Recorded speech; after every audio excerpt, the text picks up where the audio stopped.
of you can. So we got everybody in?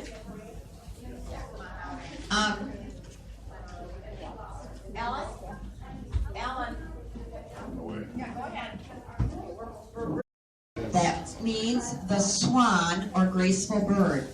And if you were up on the 5th floor today and the blades were turning, you would notice how quiet it is. So I think it fits its name very well. This is a very special windmill. This was moved from the Netherlands in 1964 from the little town of Winkel. Our city fathers decided they wanted a little bit of the Dutch over here. We're a very strong Dutch community, and so they negotiated and were able to purchase this windmill. The interesting thing is this is the last windmill to leave the Netherlands. Prior to this, there was probably 10,000. After the war, there was only like 1,000. However, this was the last windmill to leave, and now they're all protected by an ordinance that they're all considered a national monument now. So remember that one. So we purchased this windmill, and then we had it dismantled and brought into our Muskegon Harbor. While it was in transport, we had to build this brick tower so that we would be above the tree line and be able to capture the wind. This was a working mill in the Netherlands for many years, and it continues to be a working mill here today. So we built the brick tower using Michigan brick in a fashion, if you look in the doorway, the bricks are slanted downward.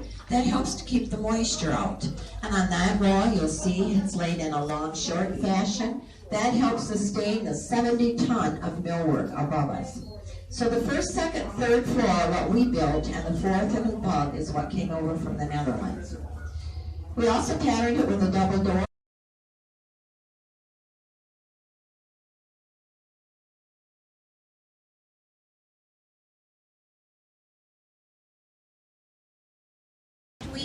It's grown outside of Grand Rapids, Lowell, Michigan. So it comes to us all clean, ready to be ground. Now we grind about 12,000 pounds of this a year. And the grinding stones are up on the 5th floor. You'll see them when you get up there. Then the flour is ground, pushed down into a big stainless steel tank. It comes down to that stainless steel chute there. And that red box, I'll call it, is a bolter. It's a replica of an old sifting process, and of course we use it with electricity, but it can sift a couple 100 pounds an hour or more. So after it's sifted, we take the bran and we do sell that, and we have our beautiful flour, no preservatives or any additives in it. It's a wonderful whole wheat flour. It makes wonderful pancakes, muffins. I love mixing the bran. There's a recipe to buy the bran and the flour for bran muffins. It will be available downstairs, and it's also available in the gift shop. So I'm sure you would enjoy that. And then as you can see, each one of the bags here, Dawn is starting to open things up, and she's going to package them. So it's an awful lot of hands-on labor here. And then each one of these has to be sold to the sewing machine. So when you think of doing 12,000 pounds of grain, it's a lot of work.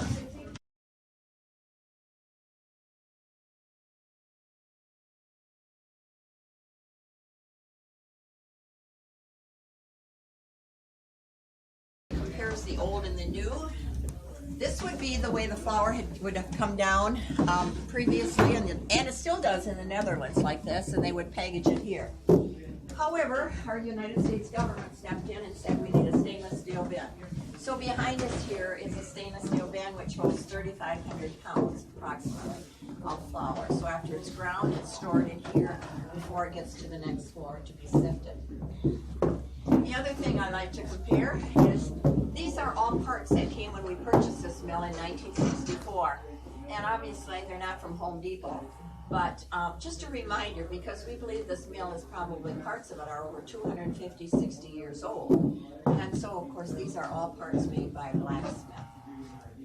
This is a roller, very important piece. The whole top cap of the windmill has to rotate. And you'll see that when you get out on the gallery. And that's important because you have to put the blades in the position of where the wind is coming from. So there's 30 of them up there under the cap. This piece up here is an interesting piece. That was taken off one of the original blades, and that is a bullet hole. When when you came in, perhaps you saw that large beam laying down there. That's a good photo shoot too, because there's a description there indicating that this mill was used as a lookout during World War II. In her book, she also shares a story about two young men that hid in the top of this windmill during the war. One of those gentlemen moved to Indiana, and when he heard that the Deswan windmill was moved from the little town of Windmill to Holland, Michigan, he came here with his family, and he shared with them how his life was spared in the top of this windmill. He came back another time, and so our Holland Sentinel, which is our local paper, was able to interview him and wrote a nice article, and that's what she shares in her book. So prior to the war, there's probably 9,000 plus windmills in the Netherlands used for a variety of things, and now there's only about 900 or more, a little bit more than that. But again, this was the last windmill to leave the Netherlands, so it makes it very special. Interesting, when people come from the Netherlands here to wood. Now the wood itself is called Norwegian fir. It is used due to its reputation for long-lasting strength, durability, and its resistance to warping. This is important because over here we have about 7 tons worth of stone above us.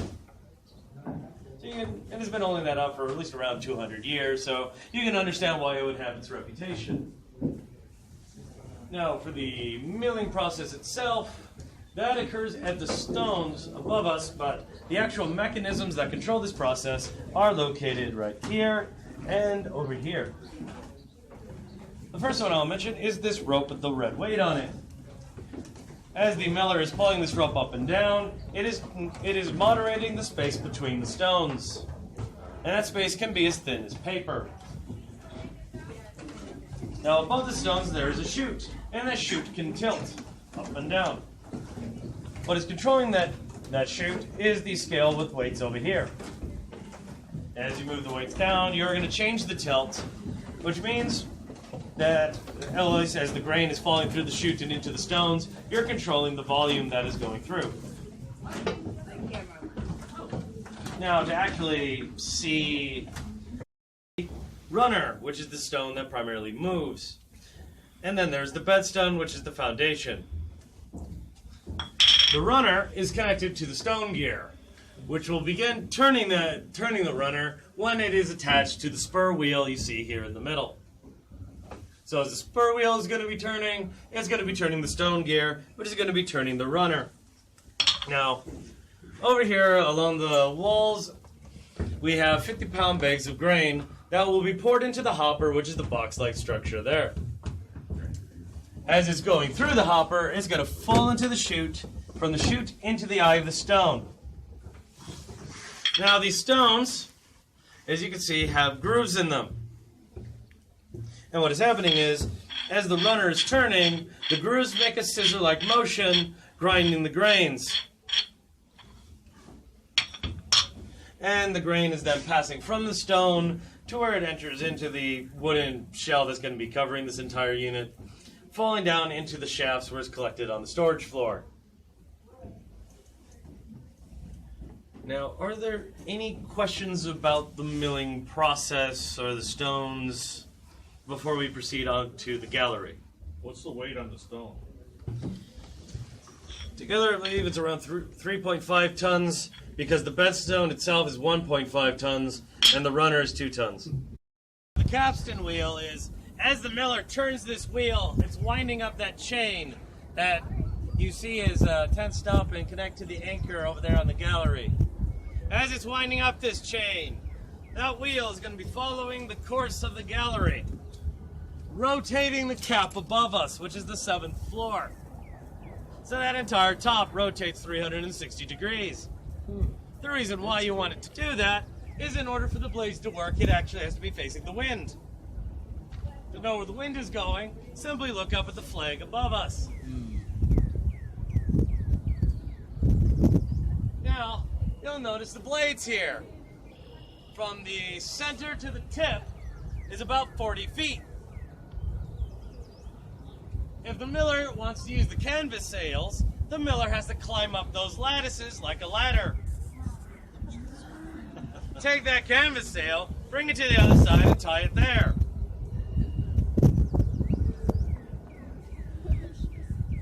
Now, The minimum wind power you need is 15 miles per hour, up to a maximum of 30 miles per hour, with 17 to 25 being your ideal average. Additionally, if you look up here, you will see that long beam with the chain and rope connected to it. That is your brake mechanism to stop the blades from spinning. The miller's going to take that rope, manipulate that beam, and it's going to put pressure on the moving parts up there, slowing it down and eventually stopping it. Now with the gallery, this does conclude our tour, but are there any questions before we proceed?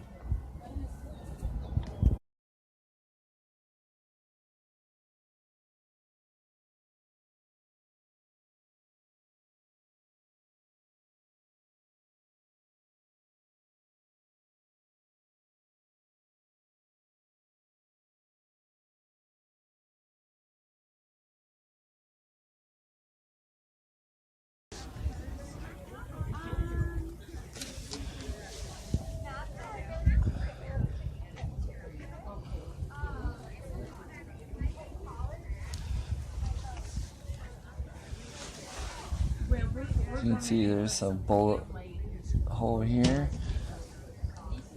bullet hole there, bullet hole there. This thing's whole riddled with bullet holes from World War II.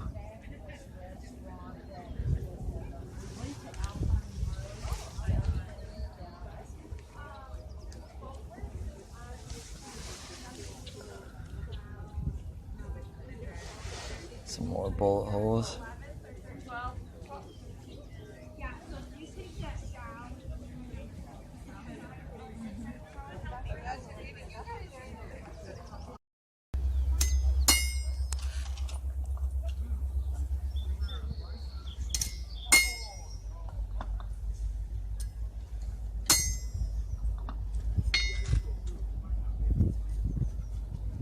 All right, AM1 2017. Awesome. She's Okay. gonna be so excited. Okay, got you. Here's my count here.